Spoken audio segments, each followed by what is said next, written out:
guys, how we doing today? And genuinely, I want to know how you're doing because I know that this has been a crazy world we've been living in for the last 4 days. Well, it's been crazy for a lot longer than that, but truly these last 4 days have been insane, to be putting it very mildly. So today's November 7th, 2020, and we are dealing with day number 4 of election Groundhog Day. So every day we get up and we check the news and no updated status on who our president is. And I know so many people are frustrated.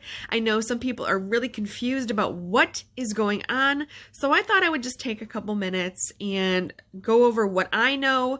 And I hope that it helps a little bit with clarity for some people that are just really frustrated, especially my friends that are overseas. So I know I have people, over in Scotland and Japan and Germany and Canada that are kind of outsiders looking in going, what the heck is going on? So I hope that what I say kind of helps you to understand it a bit more. But so we are an electoral system. So what that means is we have a system where each state in our union has a designated amount of votes that are bestowed upon them based on population. So that's why taking your census every year that it comes out is important, because it kind of dictates how many electoral votes each state is granted. So, a big state like Montana, you'd think, well, they probably have a lot of electoral votes because it's such a big state. But Montana is not very populated. So it has maybe 1 or 2 decent sized cities, but it is mostly land. And so based on that, they have a much smaller number of electoral votes that's bestowed upon them. So when you're looking at a map of the United States and you see along like the central part of the United States, where we've got Oklahoma and Texas and Nebraska and Wyoming and Colorado and Montana and things like that, you're looking at this weird ebb and flow of the map coloration. So if you look at a current map, and I will find one and I'll post a picture here so you can see what I'm talking about, but the map is going to show a color of red or blue. And so red denotes that the state has overwhelmingly decided to vote for the Republican candidate, and a blue state will denote that we have voted as a Democratic state. So as you're looking over the United States map, you'll see weird, color concentration. So very much of the central part of the United States is red, and that's has a lot to do with the fact that it's farming country, and typically people that are farmers tend to vote Republican, and bigger populated cities, those states that have huge cities like New York and California, they tend to vote more Democratic. So you'll see that when you look at the map, all along the West Coast is blue, all along the East Coast is blue, and then so much in the central part of the country is red. Ohio, where I live, we are currently a red state, but we do have several blue cities. So when you look at an Ohio map, I'll show you that.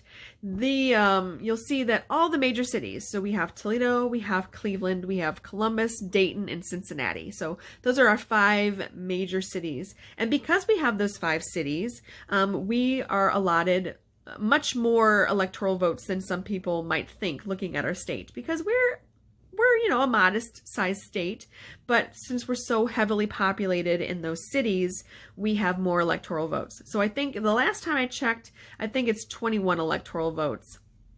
I'll have to double check because I haven't checked after the census from this past year. I don't know if that made a difference, but I will double check and I'll post that as well. But so when you're looking at the race for the election, that's what everyone is focusing on. It's not based on popular vote, it's based on these electoral votes. And it is absolutely maddening, and people absolutely hate it, but for some reason, that's the way we keep doing things. So whatever. Because if we were going on popular vote currently, one candidate is 4 million votes ahead of the other candidate. But the way things shake down, we're looking at the Electoral College. And so the ultimate goal is to get to 270 electoral votes. So one candidate has to hit that to win the election. And we are currently at a standstill. We have one candidate, Joe Biden, who is at 253 electoral votes, which is pretty much uncontested. Those states' numbers have come in. That's the final numbers. We have another candidate who is at 214 electoral votes, and that's Donald Trump. And that's the same way. Those states have come in. It's pretty much uncontested. That's where the numbers lie. But we have 6 states currently that are uncalled. So basically, 2 of them we pretty much know it's going to swing towards Trump. So Alaska and North Carolina are kind of leaning towards Trump. And so the Democratic Party is really focusing on the 4 other states available. So that's Arizona and Nevada out in the west, and then Pennsylvania and Georgia here in the east. So because of those 4 states, it's been a bit of a toss-up. Nobody knows what's going to happen. So because of those numbers, everybody's kind of holding their breath. Now, the state of Pennsylvania, though, could change the whole game. So Pennsylvania has 20 electoral votes up for grabs because it is a very long, wide state. It has a lot of cities, and it's pretty populated for the area. I mean, it's very mountainous, but it is also very populated. So because of that, they have 20 electoral votes. So if Joe Biden gets those 20 votes, he is automatically the next president because that'll boost him up to 273 electoral votes. Now, if Trump ends up coming back, because he is currently behind in Pennsylvania, he was ahead the whole election day in Pennsylvania by over 400,000 votes, I think. It was something crazy. And once they started taking into consideration the absentee ballots and the provisional ballots that have kind of made themselves known, now we're seeing Joe Biden take the lead. And people are not understanding this. People are thinking that fake votes are just magically appearing out of thin air, and that's not how this works. So I really want people to understand what's happening.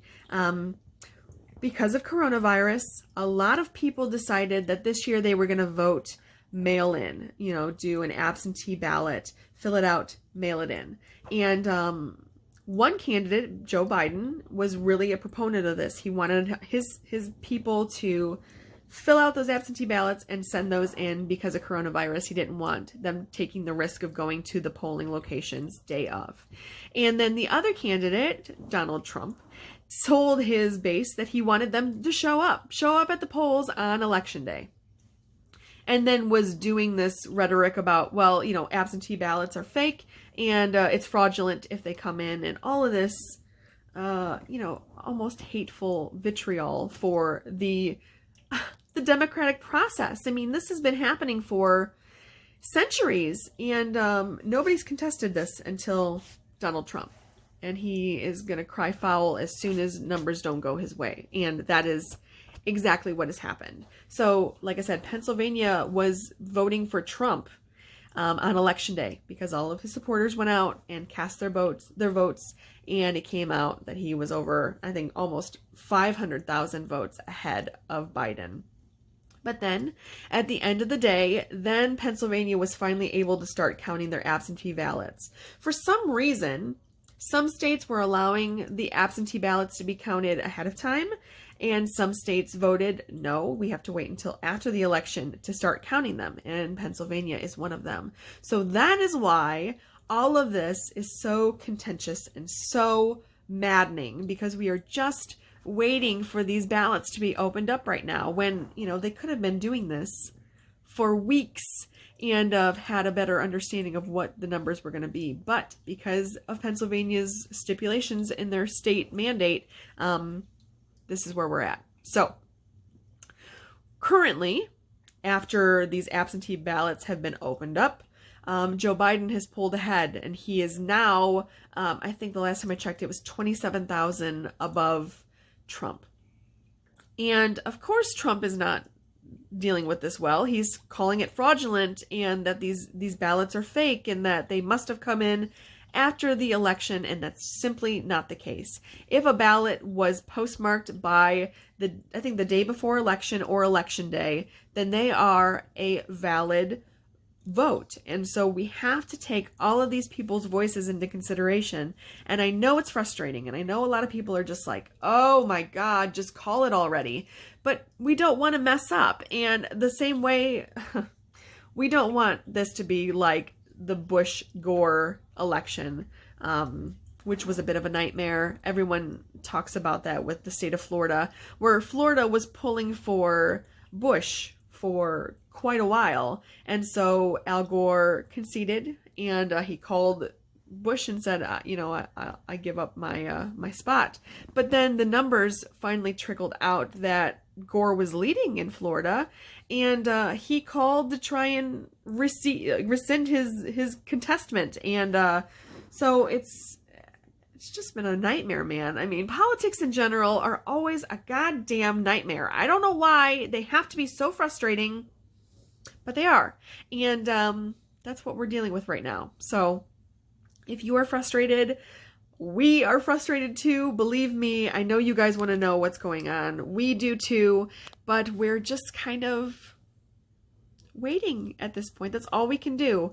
And I truly feel like every vote needs to be counted, and we need to make sure that they are being every voice needs to be heard, bottom line. And I really think that Trump is trying to stop this because he sees where the trend is going, and he is a very sore loser. So that's where we're at.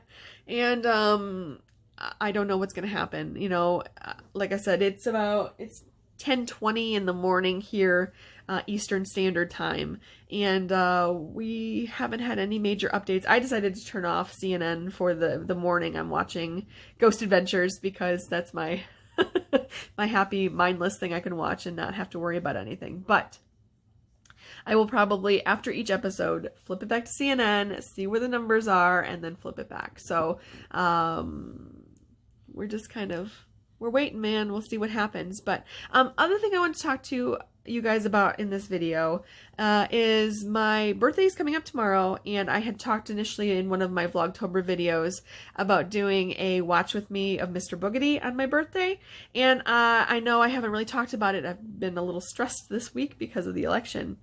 But I was thinking about doing it maybe tomorrow around 2 o'clock. I don't know if that would work for you guys, but it's only a 45-minute movie. There's not really a whole lot that you have to devote to it.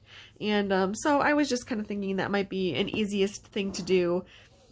But if tomorrow doesn't work for the majority of people that watch my videos, if you want to do it another day, then that's great. Just let me know what works for you, and we'll make it happen. But I hope everybody is doing okay out there. I hope that you're taking care of yourselves, you're being healthy, you're washing your hands, you're wearing your masks.